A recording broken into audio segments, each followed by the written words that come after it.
Hello everyone, welcome to the class. आज हम करने जा रहे हैं SOGA. Yes, sales of goods act के कुछ ऐसे क्वेश्चन लेंगे और कह सकते हो आप आरटीपी के क्वेश्चंस लेंगे जो मैक्सिमम टाइम आते हैं। और बेसिकली इस बार का तो मैंने क्या ऐसा बनाया है specially Sales of goods Act का। मैंने उसमें मैक्सिमम आरटीपी क्वेश्चंस कवर करे हैं, जिसको अगर हमने अच्छे से रिवाइज कर लिया तो हमारा पूरा का पूरा एक्ट भी उसमें रिवाइज हो जाए।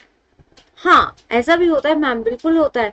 क्योंकि देखिए, कंसेप्ट हमें पता होता है, हमें रिवीजन भी बहुत इजीली याद रहती है। बस सारी प्रॉब्लम लॉ में ऐसा नहीं है, फाउंडेशन लेवल हर लेवल पर यही आती है कि हम अपने आ को प्रेजेंट कैसे करें, अपने आंसर्स को प्रेजेंट कैसे करें। ठीक है, तो यही सारी मुश्किलों को आज हम सॉल्व करेंगे। सोगा के अंदर हम आरटीपीस के क्वेश्चंस ले रहे हैं अभी। ठीक है जी, आइए। और जैसा मेरे पास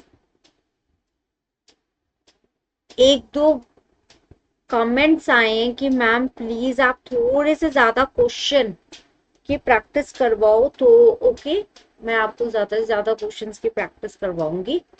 लेकिन होता क्या है, आपको भी तो कुछ सॉल्व करने का टाइम होना चाहिए। तो बेसिकली कोशिश ये रहती है कि मैं भी आपको ज्यादा सॉल्व करवाऊं। मानती हूँ, समझती हूँ, की पॉइंट्स आपको पता होते हैं।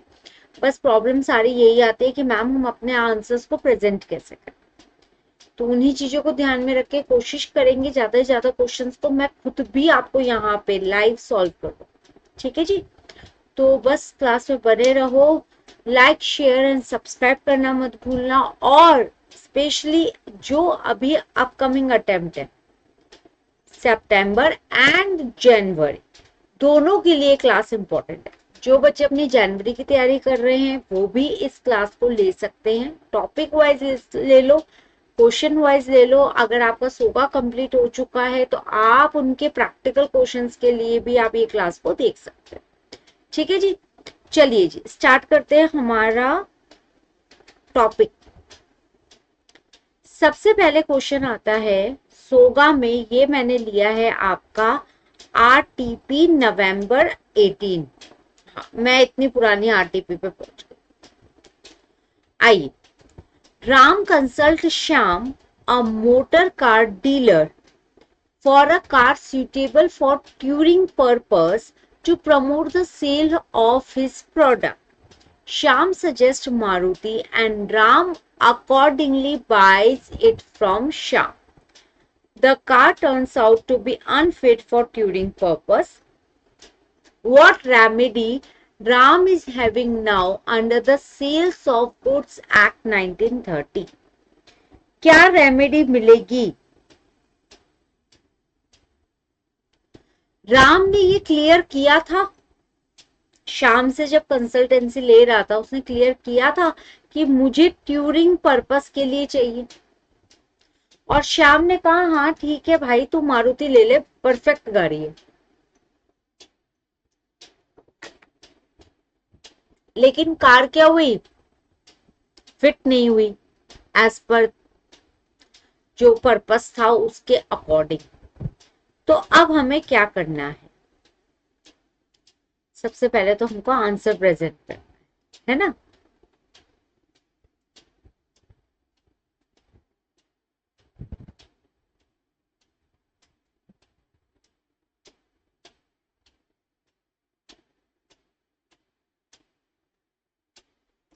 आइए जी,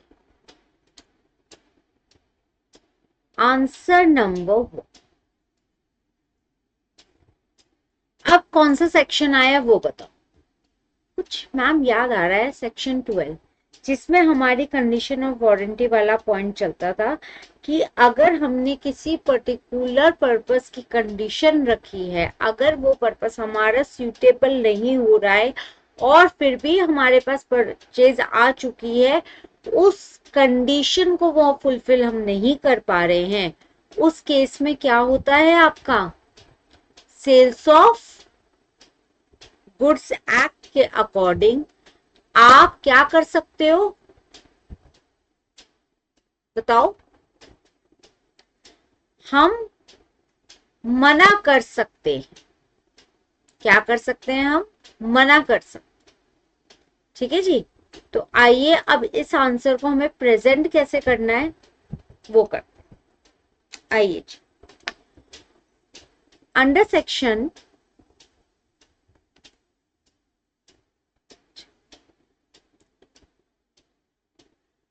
under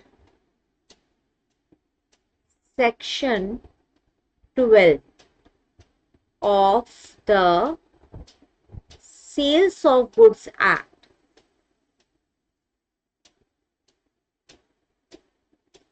1930 states that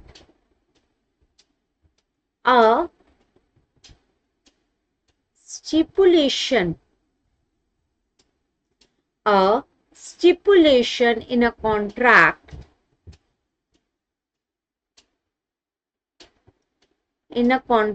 of sale can either a condition or a warrant.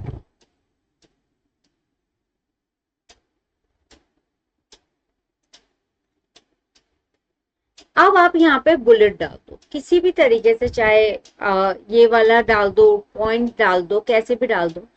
अब हमारा सबसेक्शन 1 क्या कहता है इसी में, मैंने कहा ना आपका सारा रिवीजन हो जाएगा एक्ट का ही।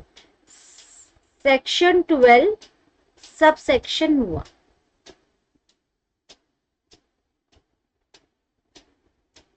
a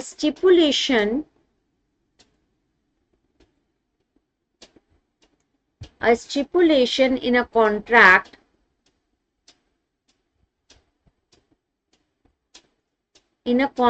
of sale may be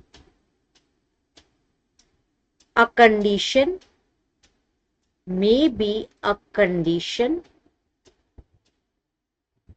or a warranty. Okay. Subsection 2 क्या कह रहा है? सेक्शन 12 सबसेक्शन 2 क्या कहता है वो भी अगर आप चाहो तो एक लाइन में कर सकते हो। स्पेशली अगर बात करें एसेंशियल्स की बात करेगा, सेम पॉइंट आएगा। A condition is a stipulation essential to the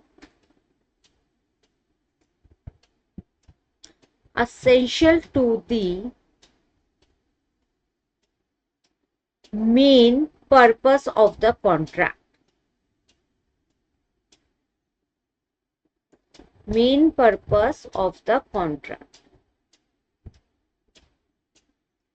अब एक थोड़ी सी लाइन डिफरेंट आ रही है, आप दूसरा नोट्स बना रहे हो, नोट्स आप अपने लिए बना रहे हो, ठीक है ना। और अगर एग्जामिनेशन में करना है तो सेम पेन से उस जो मेन पॉइंट अलग आ रहा है उसमें उसको आप कैपिटल में लिखो। जैसे the breach of contract, the breach of which entities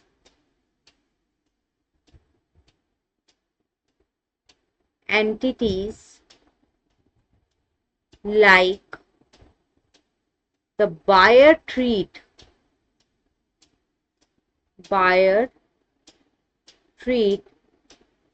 the contract as repudiated। भाई सिंपल सी बात है, अगर आपका ब्रीच हो रही है, कंडीशन ही फुलफिल नहीं हो पा रही है, उस केस में क्या है?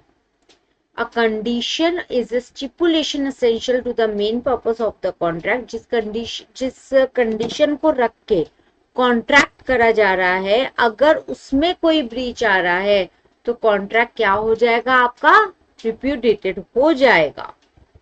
सेक्शन 12 सबसेक्शन 3, अब ये बात कर रहा है आपकी वारंटी की। वारंटी के अंदर क्या रहता है, कोलेटरल अग्रीमेंट होता है वारंटी। कॉन्टिन्यू हमने ये चीज पढ़ी हुई है। अब warranty is a stipulation collateral to the main purpose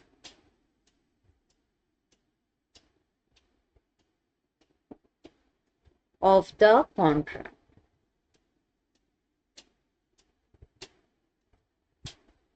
अब इसमें किस टाइप का ब्रीच माना जाएगा, the breach of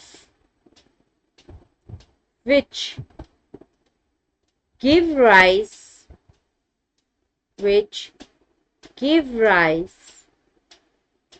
to a claim for damages but not the right to reject the goods or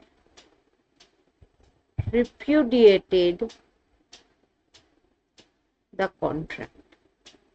देखो सिंपल सी बात है, अगर आज हम बात करें कंडीशन एंड वारंटी में डिफरेंस, असेंशियल एलिमेंट होता है कंडीशन, ठीक है, वारंटी कोलेटरल होता है यानी कि साथ में बंध के आता है। वॉशिंग मशीन लेने गए, कंडीशन परफेक्ट, नई वॉशिंग मशीन की कंडीशन परफेक्ट होगी, वारंटी साथ में जुड़ के आएगी कि हाँ भाई 5 साल की वारंटी है, 3 साल की है, 2 साल की या 1 साल की, ठीक है जी। अब बात आती है, कंडीशन अगर खराब है किसी चीज की तो क्या आप उस चीज को वापस कर सकते हो या कॉन्ट्रैक्ट रिजेक्ट कर सकते हो, बिल्कुल कर सकते हो। But in a case of a warranty you only claim the damages, not you are having any right to reject the goods or repudiate the contract। Subsection 4 क्या कह रहा है, लो आपका सेल कंडीशन एंड वारंटी तो revise हो गया, और ये क्वेश्चन घूम फिर के आता है कंडीशन एंड वारंटी से रिलेटेड, ठीक है। सेक्शन 12 सबसेक्शन 4, अब आ जाओ ये पॉइंट क्या कहता है, whether a stipulation is a condition or a warranty depends on the construction of the contract।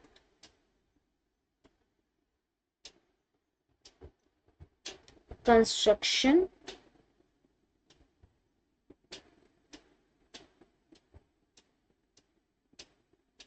of the contract। अब क्वेश्चन आया राम श्याम वाला, ये हमने क्या कर दिए, प्रोविजन एक्सप्लेन कर दिए, ठीक है जी। अब आ जाओ एनालिसिस क्या कहता है। In this case the stipulation that the car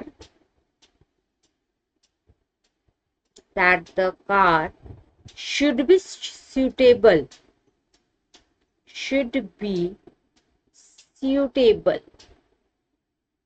for touring purpose, for the touring purpose is a condition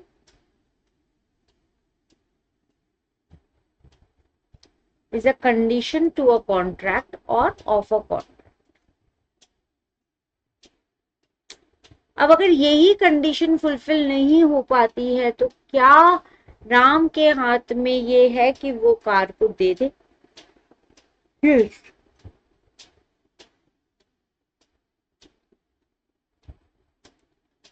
It is an essential.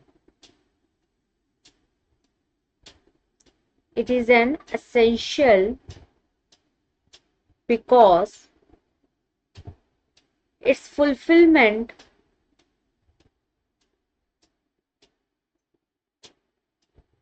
is central to the purpose. To the purpose for which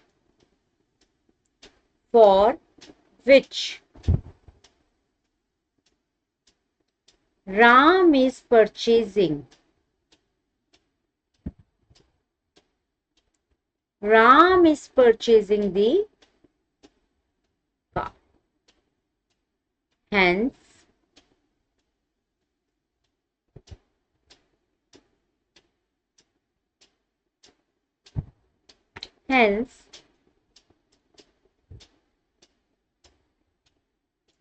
if the car is unfit for the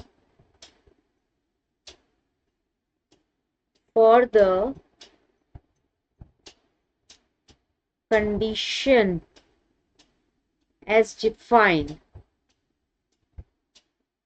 then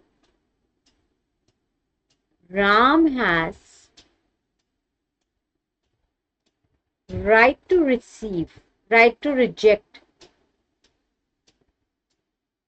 or demand for refund of the price paid. देखो law के अंदर कुछ अलग नहीं होता, वो एक basically sequence में चलता जाता है। आप इस तरीके से इस आंसर को कर सकते हो। तो आपका पहले आगे लीगल प्रोविजन हो गया, फिर हमने ये एनालिसिस लिख दिया और लास्ट में कंक्लूजन एक लाइन में आप चाहो तो वही लिख दो। इसी बात को एनालिसिस ही आपका फाइनल है, कंक्लूजन 2 लाइन में आ जाता।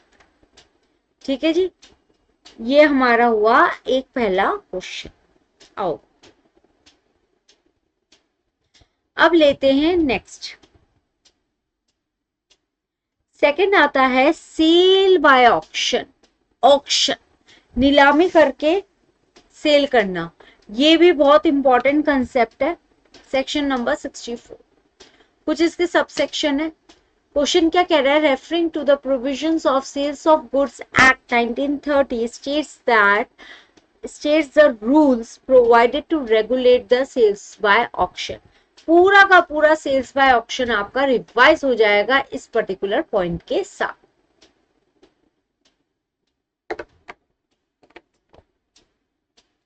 आ जाओ, देखो चाहे क्वेश्चन डायरेक्ट हो चाहे क्वेश्चन आपका इनडायरेक्ट,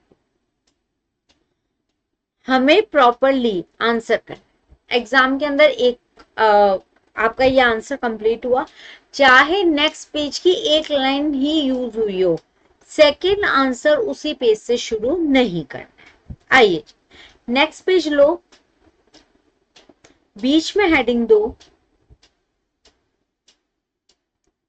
आंसर नंबर 2। अब सेल्स बाय ऑक्शन कौन सा सेक्शन है आपका? Section number 64।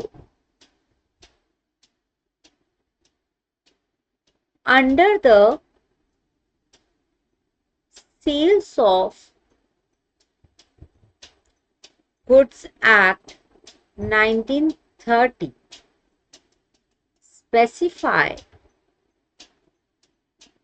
specifies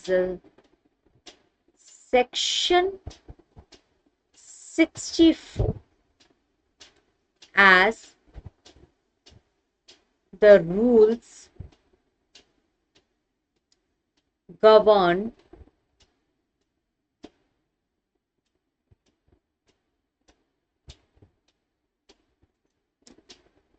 as the rules govern the sales of goods by auction.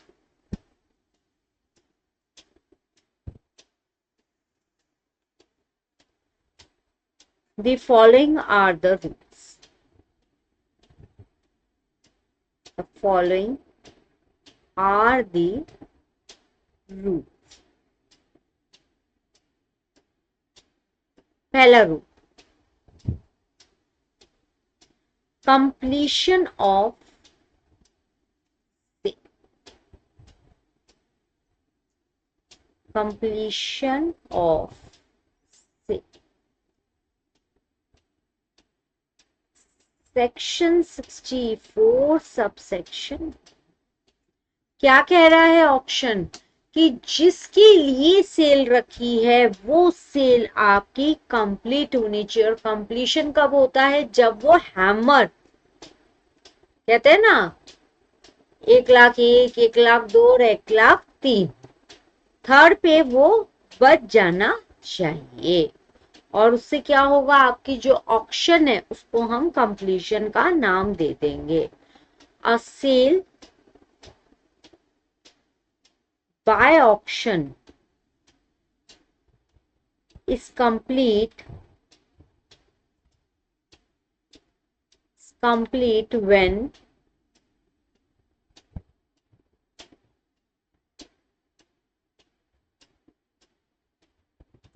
when the auctioneer announces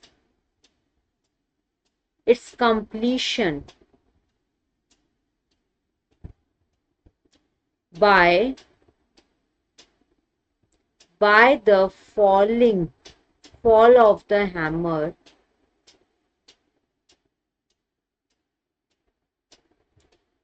or in any other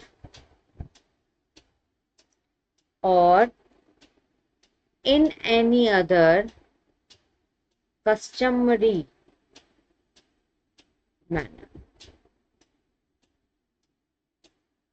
completion आपका इस तरीके से माना जाता है। सेकंड है राइट टू बिड। क्या बिड करने का हमारे हाथ में राइट है? Right to bid section 64 subsection क्या होता है? Right to bid, the auction is presumed to be with reserve unless otherwise। Basically क्या है राइट टू बिड? यानी कि एक पर्टिकुलर पॉइंट से आपकी ऑक्शन शुरू होती है एंड जो भी वहां पे मौजूद है उन सबको राइट है कि वो उसमें बिडिंग कर सकता है। The auction is presumed to be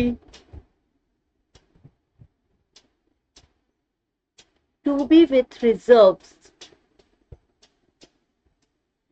unless explicitly stated otherwise।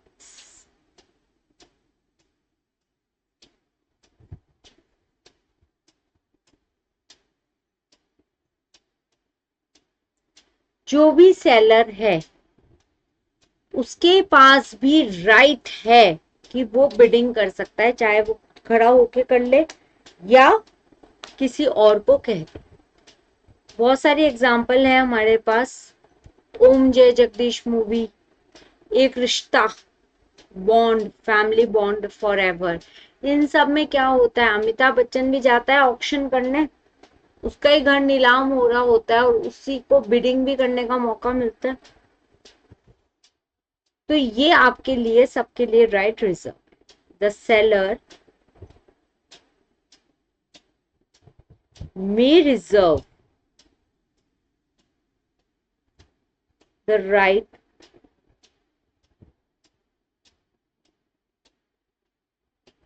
to bid on the goods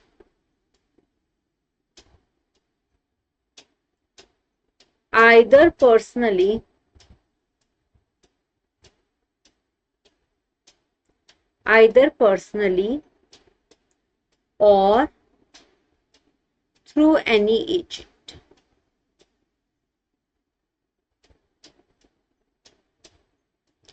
Or through any agent. अब थर्ड पॉइंट आता है prohibition of sellers bid. Sellers की बिड पे क्या प्रोहिबिशन है? आ जाओ. Point number third.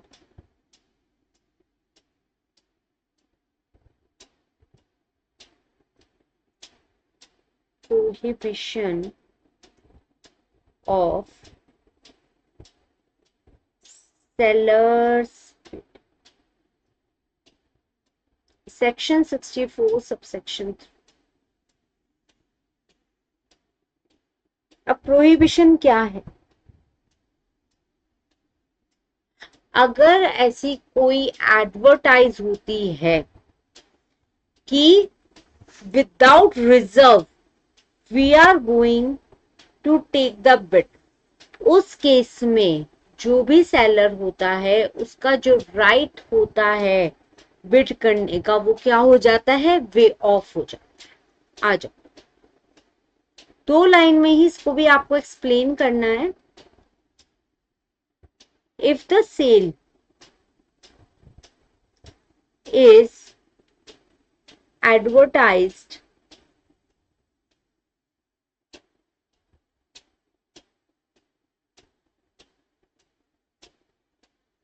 as being without reserve,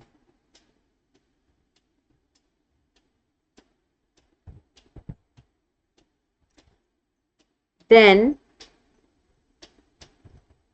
it implies that the seller has waived the right to bid. Point number 4. तो simple way में अगर हम आंसर्स लिखेंगे तो उतना ही सिंपल वे रहेगा हमारे को पेपर को कंप्लीट करने का. नहीं तो आप एक एक क्वेश्चन में भी आधा घंटा लगा सकते हो, बट आपका उससे पेपर छूट जाए.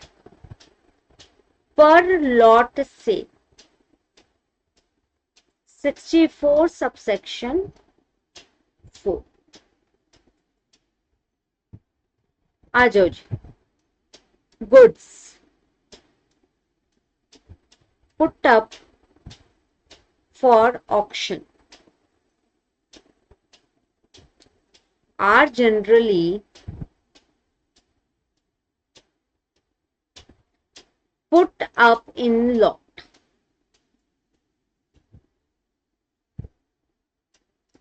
and each lot is considered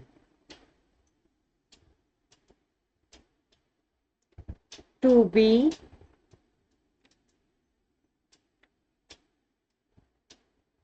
separate contract of sale. अब इसका क्या मतलब? बहुत सारी चीजें हैं ऑक्शन, बट हमने उसके लॉट्स बना दिए, एक कैटेगरी, बी कैटेगरी, ऐसे. तो क्या होगा? सबको ही एक सेपरेट कॉन्ट्रैक्ट की तरह ट्रीट किया जाएगा. For example mobile, water bottle, writing pad, laptop, चारों को अलग अलग मान लिया. और एक घर है, घर के अंदर आप कमरे अलग अलग नहीं कर सकते. ठीक है. Point number 5, reserve price. Reserve price क्या होना चाहिए? कि हम कितना प्राइस रिजर्व प्राइस मान के चले. आज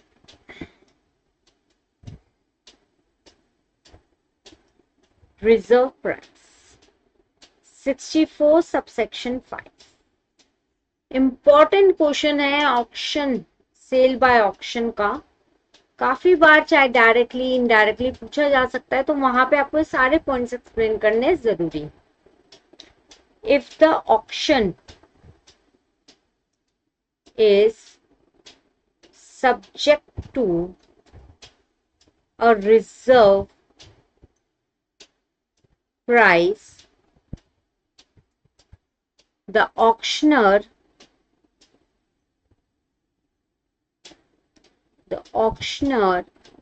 cannot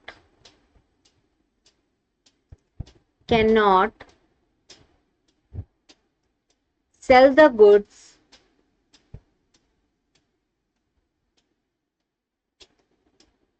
below this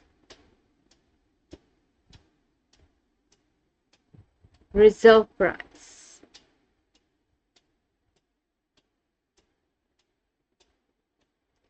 Point number 6 and last point of auction.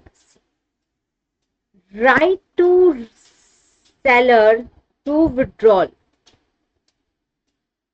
क्या सेलर विड्रॉल कर सकता है? जब तक सेल कंप्लीट ना हो उससे पहले विड्रॉल लिया जा सकता है। Point number 6, right to seller to withdraw. Section 64 subsection the seller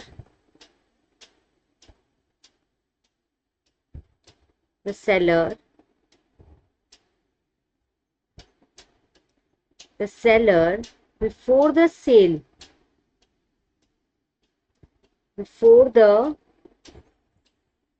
is complete, before the sale is complete, may withdraw the goods from the auction.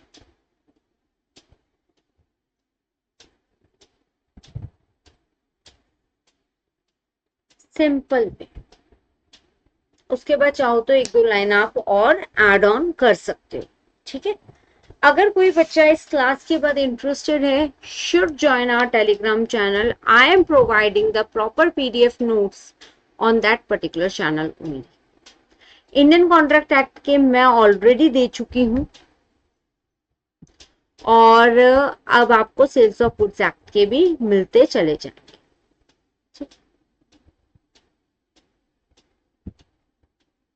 हाँ जी, क्लास तो ज्यादा लंबा नहीं लेंगे, चाहे हम और भी ज्यादा इनके पार्ट्स बना लेंगे। तो अभी हमारी ये वीडियो जारी है 30 मिनट की, उसमें 10 मिनट और ले लो, मतलब हमने 10 मिनट्स लगाए इन क्वेश्चन को सॉल्व करने। ठीक है, अब आपको इसकी आज इन दोनों क्वेश्चंस की इस तरीके से प्रैक्टिस करनी है that you take a less time in repeating. दोनों ही बहुत इंपॉर्टेंट क्वेश्चन है और इसी वीडियो के बाद मैं थोड़ा सा सीक्वेंस में चलूंगी सेल्स ऑफ गुड्स एक्ट को लेके, और 2 या 3 कोशिश करूंगी हाफ आवर की ही वीडियो रखने की। ठीक है, तो 1-2 क्वेश्चंस और हम अपनी नेक्स्ट क्लास में सॉल्व करेंगे। इनको जरूर रिवाइज करो एंड प्रैक्टिस करो। उसके अलावा किसी और बच्चे का कोई डाउट है, कोई अपना सजेशन देना चाहता है, comment session is always open for you and don't forget to like, subscribe and comment if you want to comment any query, any questionnaire, and your feedback is very important for me. So ये सब करते रहो and don't forget to join our telegram channel, that is Learn with Shweta. Okay, and all the details of the upcoming classes and the batches should be provided only there. Okay ji, bye and मिलते हैं next video में, और उसमें हम सोबा के ही आगे के question. Okay bye, take care.